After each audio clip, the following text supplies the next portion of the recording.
The wood on the sides, all the wood on the outside is what they call car siding. I got it at the lumber yard near here, and that's something I picked up from Dres 2001. It really fits nice on the lip around the Coleman pop-up. It makes a nice little drip edge there, and it looks great too.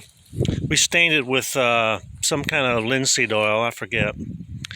That window on the back is just one that I happen to have on an old shed, and so I took it because I love that jealousy glass. You get a lot of air moving through that jealousy glass, more than a window that just slides up and down. The roof is corrugated PVC from Lowe's. It's about $25 a sheet, and there's 4 sheets there. 1, 2, yeah, 4 sheets. And then I got those. Lowe's also has those wooden. They call them wiggle boards that sit in the corrugation. Now the back does not raise up. Only the front.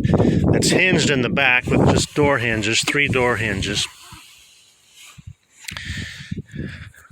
The door is the original door, except I had to shorten it because I hate putting that door on and off like you do with the pop-up campers. That's kind of a pain.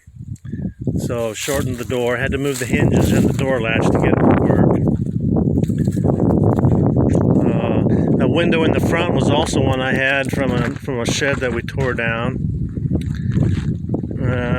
I got to put the spare tire in the front because now this is a little heavy in the back, and so it's important to get some tongue on the weight, some weight on the tongue. It's important to keep the weight up in the front there, so we don't store anything. We wouldn't store anything on the mattress while we were traveling. Okay, I'll just show you one thing here, just because it's kind of interesting. I lost the door to my electrical connection here, and